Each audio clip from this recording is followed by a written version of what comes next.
Este templo tardó 7 años en construirse, pero fue destruido en cuestión de días. Millones lo consideraron la casa de Dios, el centro espiritual del mundo antiguo, y aún así desapareció. La pregunta no es solo cómo se construyó el templo de Salomón. La verdadera pregunta es, ¿por qué Dios permitió que fuera destruido? Porque para entender su final, primero hay que comprender su origen. En este video descubrirás cómo se construyó el templo de Salomón paso a paso, qué lo hizo único en toda la historia y por qué su mensaje sigue siendo relevante hoy. No fue solo arquitectura, fue una declaración espiritual. Y todo comenzó con un rey inquieto. Antes de que existieran muros cubiertos de oro, antes de que sacerdotes caminaran por patios sagrados, antes incluso de que alguien imaginara un edificio, había un monte, piedra, tierra, viento. Jerusalén no era todavía una ciudad monumental. No había columnas ni puertas imponentes, solo un punto elevado y una historia a punto de comenzar. Nada en ese paisaje parecía anunciar que allí se levantaría uno de los edificios más importantes del mundo antiguo. Y sin embargo, ese lugar ya estaba marcado. El origen del templo no comienza con planos ni materiales. Comienza con una inquietud que nació en el corazón del rey David. David había ganado guerras, había unificado tribus, había consolidado un reino. Vivía en un palacio firme, sólido, seguro, pero había algo que no encajaba. Mientras él dormía bajo un techo permanente, el arca del pacto, símbolo de la presencia de Dios, seguía en una tienda, una morada temporal. Eso lo incomodaba, no por culpa, por reverencia, y esa incomodidad creció hasta convertirse en un deseo claro. David decidió que construiría una casa para Dios, no un altar improvisado, no una tienda mejorada, un templo, un lugar permanente, digno, central, un espacio donde el pueblo supiera que Dios habitaba en medio de ellos. La idea era poderosa, pero entonces ocurrió algo inesperado. Dios respondió, y su respuesta no fue un sí. David no sería quien construiría el templo, no porque fuera indigno, no porque hubiera fallado, sino porque su vida había estado marcada por la guerra. Sus manos habían empuñado espada, habían conocido la sangre. El templo debía levantarse en tiempos de paz. David entendió el mensaje, y aquí está el detalle que muchos pasan por alto. David aceptó la decisión, pero no abandonó el proyecto. Aunque no colocaría una sola piedra, David hizo algo extraordinario. Preparó todo. Reunió oro, plata y bronce en cantidades colosales. Organizó a sacerdotes y levitas. Diseñó estructuras. Pensó en cada detalle. Trabajó para un templo que no vería terminado.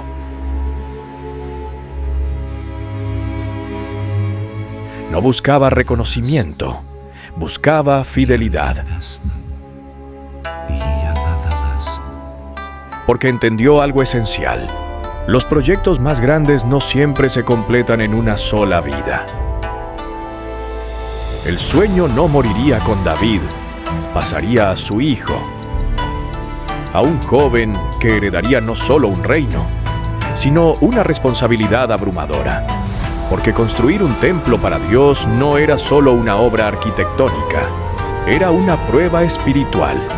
Y Salomón aún no sabía el peso real de lo que estaba por recibir. Si este tipo de historias te ayudan a entender la Biblia más allá de lo que siempre te contaron, entonces este canal está hecho exactamente para ti. Suscríbete a Red de Fe.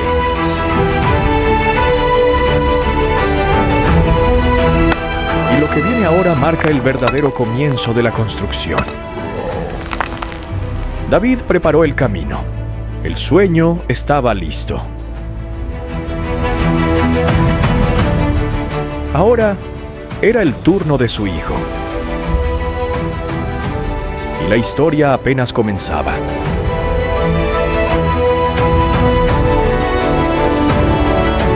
Cuando David murió, Israel no solo perdió a un rey, entró en una transición delicada. El trono pasó a manos de su hijo, Salomón. No era un guerrero famoso, no tenía cicatrices de batalla, no había conquistado reinos con espada, era joven y lo sabía. Gobernaba a un pueblo numeroso y heredaba una promesa que no había iniciado él. El peso era inmenso, porque ahora no solo debía gobernar, debía construir la casa de Dios.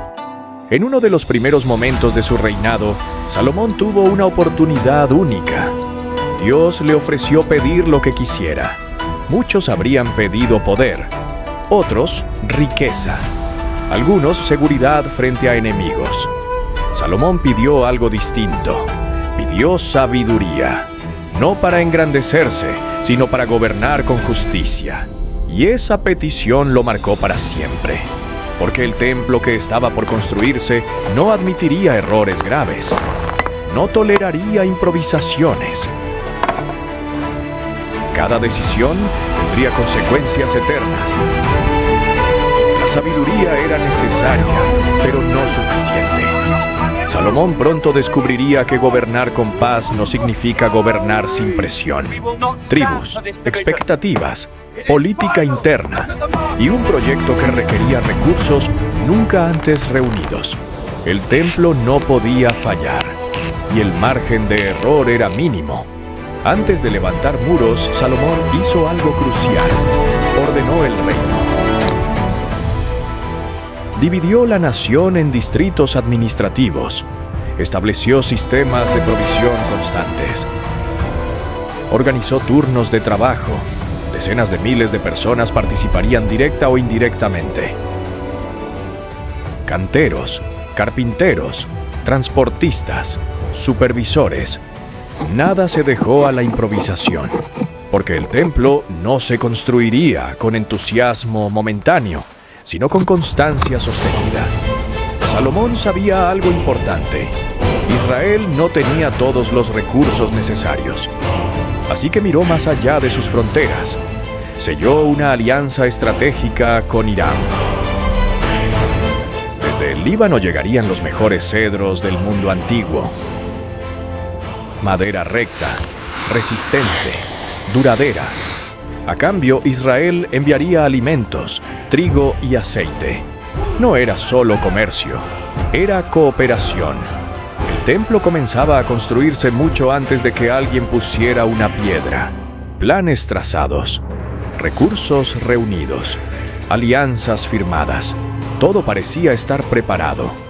Pero había un detalle que aún no se había puesto a prueba: la ejecución. Porque una cosa es planificar y otra muy distinta es construir algo que nunca antes se había hecho. Y lo que venía ahora pondría a prueba cada decisión tomada. El reino estaba listo, los materiales en camino. Ahora comenzaba la verdadera obra. Y lo que ocurrió durante la construcción no se repitió jamás en la historia. Cuando la construcción comenzó oficialmente, no empezó en Jerusalén.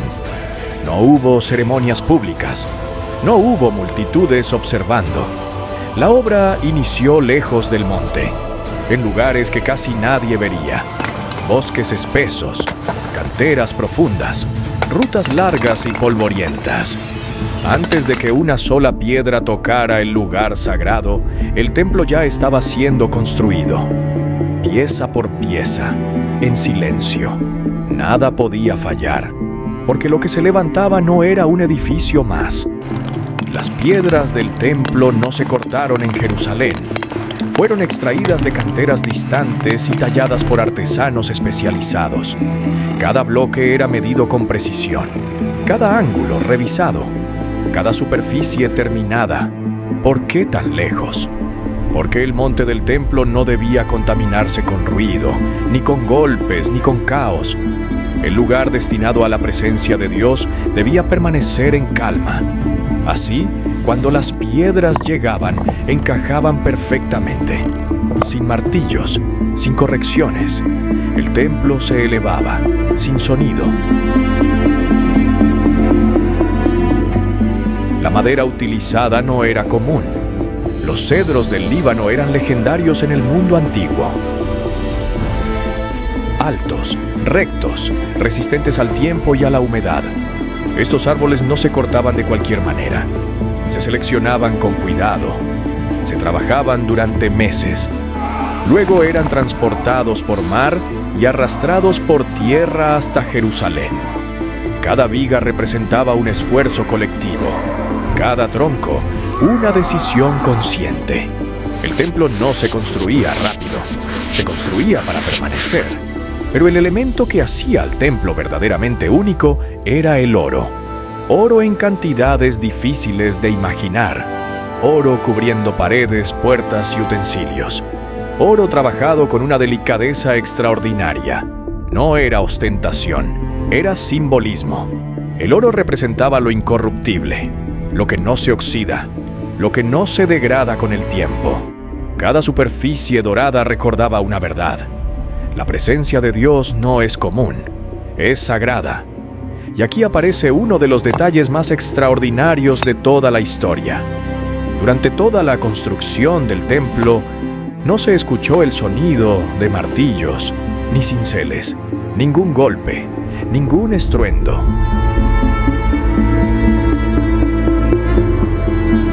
Las piezas llegaban listas, las piedras encajaban, las vigas se colocaban.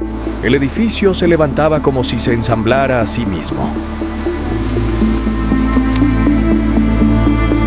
Una obra monumental, envuelta en silencio, porque el silencio también es reverencia.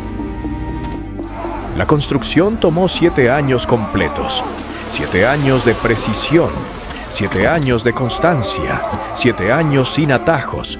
Nada se aceleró, nada se simplificó. Cada día contaba.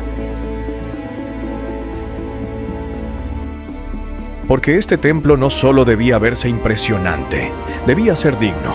Piedra sobre piedra, madera cubierta de oro, todo en su lugar. El templo estaba terminado. Pero aún faltaba algo esencial, porque un edificio puede estar completo y aún así estar vacío. Y lo que ocurriría a continuación definiría su verdadero propósito. 7 años habían pasado. 7 años de trabajo silencioso, constante, preciso. El templo estaba terminado. Las piedras encajaban a la perfección. La madera estaba cubierta de oro. Cada espacio había sido preparado con cuidado.